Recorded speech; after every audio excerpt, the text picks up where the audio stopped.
An HD remake to a Wii game from 2010 just came out, and it's Sonic Colors.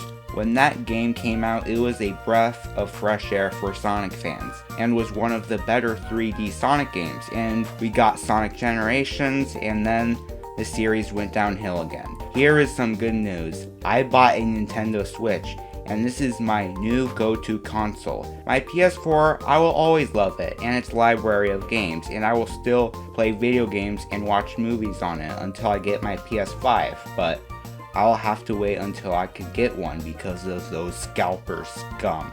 The fact that I can play AAA games on the go is just fantastic, and what was I missing out on? The Nintendo Switch is probably my favorite console or handheld in recent years because it is a reminder how far portable gaming has gone.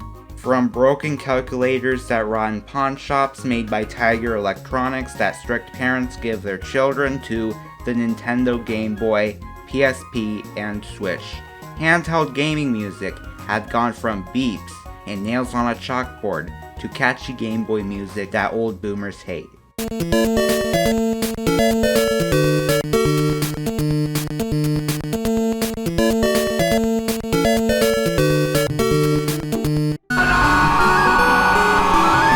To music that you would hear from consoles. Don't get me wrong, the Game Boy and DS handhelds are fantastic and have fantastic games on them, but playing portable games isn't the same as playing them on consoles and PC. The version that I am reviewing is the Switch version, and I got the physical copy of the game and got a cute keychain and a big ass box.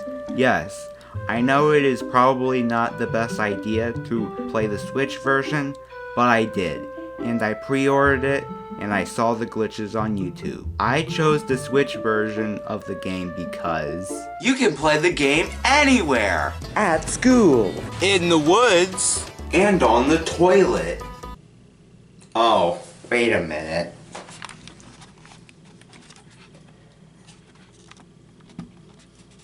Wait a minute, I was brushing my teeth, washing my hands on that thing. Oh, wait a minute. This isn't a toilet, that's a sink. That's a toilet.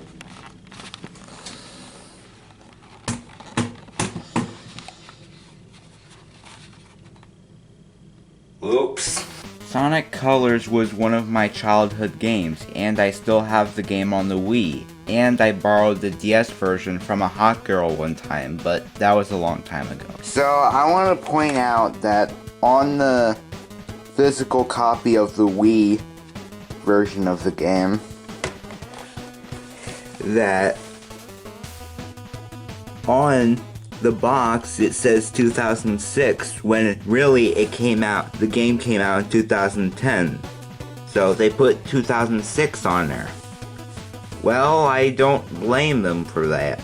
So what are my experiences with the game from a technical standpoint? Probably going to piss off a lot of people, but I didn't experience a lot of glitches and seizure-inducing graphics.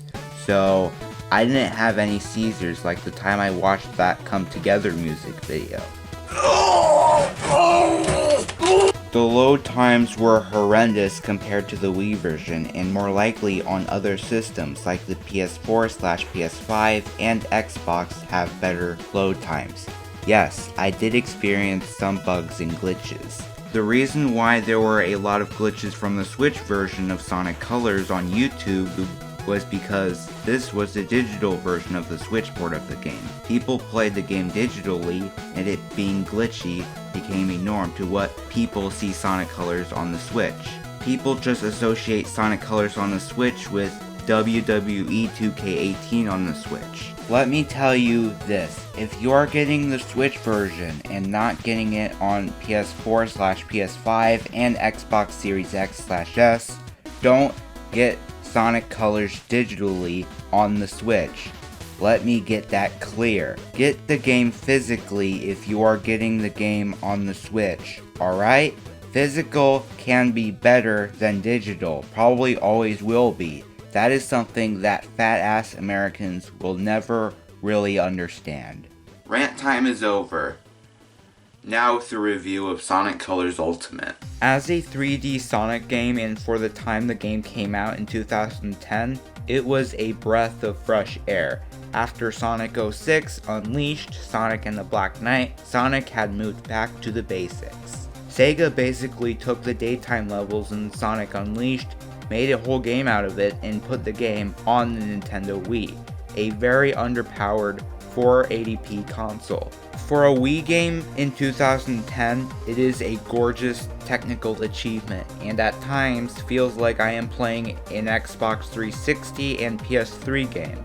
The story of the game is also dumbed down and is a lot more simple, and Sega and Sonic Team was trying to lower this game's age demographic and make the game appeal to children. The story was a lot more simple and feels more like a Saturday morning cartoon, and has a more childlike tone in the story. This is a very popular opinion, but I prefer Sonic games to have a simple story and not have any gods, time travel, or any nonsense like that, just like with the Mario game. With the humor, writing of the story, the jokes are... I don't know what adjective to use. Yes, I know I am not the target demographic for this, but a lot of the jokes are dad jokey and are the same kind of jokes you would see on Nickelodeon shows from the 2010s. I enjoyed some of the jokes in this game, but most of the jokes are body odor jokes. If you know me, I like immature humor if done well, and I like edgy humor when done well. Sorry, shouldn't be complaining over something that's not in my age demographic. I am a man who is getting closer to his 20s playing a video game about a blue hedgehog with one huge eye. Alrighty, does Sonic Colors as a game still hold up as a game? Yes, it does. But is it worth buying the new Sonic Colors Ultimate Remaster on the newer platforms for people who already have the game, like me? Well, we'll get to that. 10 years later, Sonic Colors as a 3D Sonic game and a game in general still holds up. In my opinion, the best game in the Boost Formula anthology of 3D Sonic games. It's some funny ass shit that people say Sonic Colors is the Mario Galaxy of the Sonic franchise if Sonic hadn't gone to space like 12-ish times. Sonic Colors is the Boost Formula game that has the best length of a stage. It is not stupidly short like in Sonic Forces or even Sonic Generations. A stage is usually 3 to 5 minutes, and that's all that I need, and a stage isn't aggravatingly long. For people who have a busy life, this is a good 3D Sonic game to pick up. The stages of Sonic Colors have some of the best stages in 3D Sonic. Starlight Carnival is a fun stage, and Planet Wisp is a fan favorite stage in 3D Sonic, and rightfully so, that it came back in Sonic Generations. Even if some of the stages are pretty short, some of them actually have good puzzle solving, which actually makes the stage feel longer than they actually were, which is like padding and stretching it out, but it is a good kind of padding. Really like how the whips are handled, and it still holds up 10 years later and is used for puzzle solving and fun platforming. The whips allows you to access areas of the level you can't go without regular Sonic. I love that levels in Sonic games where there are multiple routes to take to get to the end of the level. There are certain areas and stages of the game that requires wisps from later levels in the game. That adds replay value and a reason to go back and replay levels you have already beaten. And you can get rewarded with goodies for exploring, which I like. With nitpicks, the wisps have some abilities that Sonic probably should have with them without the wisp power-ups. For example, with the spikes wisps, you can spin dash. Why doesn't Sonic have that with him like in previous Sonic games? What I don't like about this game are the bosses. The first boss of the game is a complete joke, and I literally beat it in less than 40 seconds. I am not even joking. and they used that same boss in Planet Wisp. Where's the variety of the bosses? The boss in Starlight Carnival is the same as the boss in Asteroid Coaster. This is probably because Sega was rushing out a whole bunch of Sonic games, which is the reason the series dipped in quality. Don't get me wrong, Sonic Colors is one of the best 3D Sonic games, maybe the best, but this was a business practice that nearly killed the franchise 4 years prior, back in 2006. The bosses just feel so rushed. One thing Sonic Colors improved from Unleashed was how the boost formula was handled, rather than the nighttime levels in Sonic Unleashed. To fill up your boost meter in Sonic Unleashed, you collect rings. There are rings everywhere, and your boost meter is always full, never empty. The boost meter in Sonic Colors is filled by the white whips, which are less common than rings. When you are in a speed session and you are running away from a robot, it adds extra challenge to the speed session instead of just boosting through everything. It is good that each world has 6 acts instead of 2 acts, which doesn't make the game feel so short, even if it is. But the issue I have with the game, and basically any 3D Sonic game after Unleashed, is that the game is pretty short. Only like 4 to 5 hours, but if you want to play the game longer, you have to get the red rings and get the S rings. Also, get all of the Chaos Emeralds. If you want to get all of that, then that would be 10 to 20 hours. Nope, I didn't 100% complete the game, just did the main story and I was done. When I review a video game, I play the game long enough for me to have an opinion, and I do have an opinion of the game because I have been playing that game for many years, so of course I have an opinion on the game. Is it worth buying the game on newer platforms if you already have the game on the Nintendo Wii rather than HD visuals? Then yes, but not crazy much. Sonic Colors Ultimate is a good port of the game, but I am disappointed because I wanted hours and hours of extra content, but I didn't get much. There are some secrets in areas that probably was or wasn't in the original Wii game with the Ghost Wisp. They were there. This is the most useless Wisp in the entire game, and Sega just popped it in the game. I won't call the Wisp so useless. If there was a level added in the game that uses the Ghost Wisp, then I won't call it pointless. Some issues of what I have with the original Wii version are the jumps and platforming in this game are pretty jittery. Now, with the remaster, the platforming feels much better. When I move the analog stick to the slightest, I will go slow. If I am moving the analog stick all the way left or right, then I am going full speed. When I let go of the analog stick, I come to a halt. That's how controls should work in a video game, basically. Maybe it was because I played Sonic Colors on the Wii so many times, maybe I am so used to the platforming, I really don't know.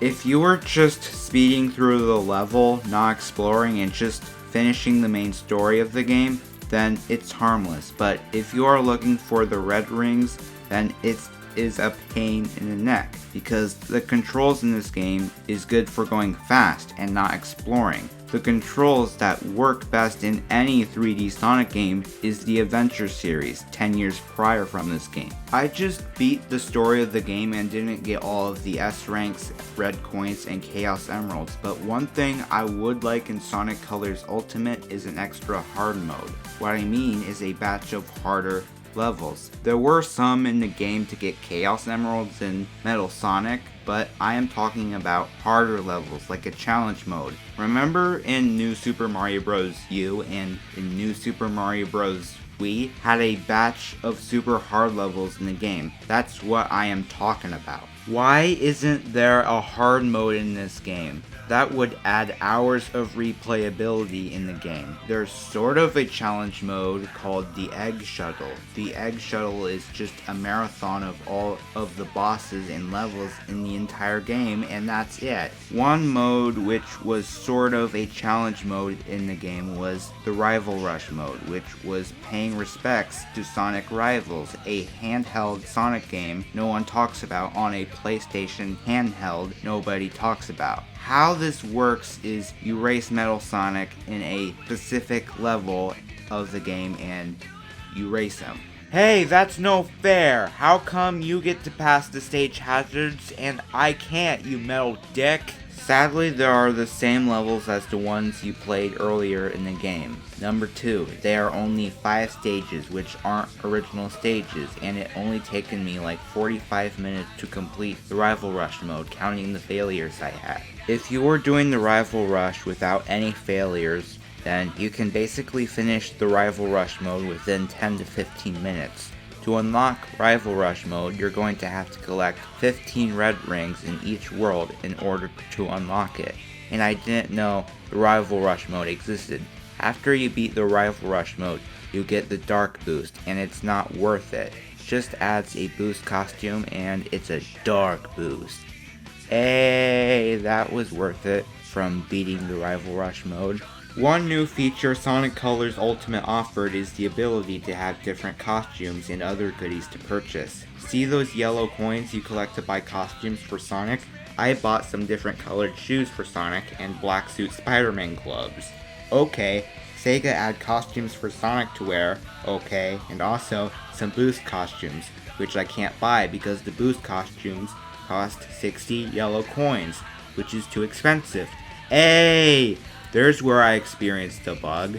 I was playing the game at portable mode and I was in homeroom at high school. That's when I experienced the glitch or bug, when I saw that this happened, and I yelled this at school. Jesus Christ, goddamn! I ended up with an infinite amount of yellow coins, so I bought all the costumes and shit in the game. The only reason to get this game is to play the game with HD graphics. That's the only difference despite an extra mode and costumes to buy. If you don't have a copy of the Wii version, or you think the Wii is for 6-year-olds and stupid Karens who watch reality TV shows, then it's worth the $40. There is DLC coming with the game, but all there was is Movie Sonic that is coming out. If you pre-ordered the game digitally, which is a mistake, if you bought the game digitally on the Switch, you get Movie Sonic. Really disappointed with the DLC of this game. Like, what's the deal with DLC in Sonic games barely giving enough content? With Sonic Generations, all Sega and Sonic Team added was pinball. If you're someone like me who collects Wii games and already has the game in their collection, then you probably may want hours of extra content and gameplay features, but there are some, but not much. Hell, I don't have a copy of the DS version of the game, so if the package had the DS version of the game in the package, that would be a worthy investment. Add an online mode, and add extra levels. That would be a much better port for a 2010 Wii game. Sonic Colors Ultimate is a good enough port. It didn't make me angry. It didn't disappoint me. Go get this game if you want to play this in a higher resolution. Or if you don't have the game on the Wii and haven't played this, then go buy this. Whatever you do, don't get the Switch version digitally. If you are going to play this game on the Switch, then get the physical copy. I am making that clear. Because you get this sweet ass keychain. And thank God that this is $40. Because if this was $60, I would be pissed.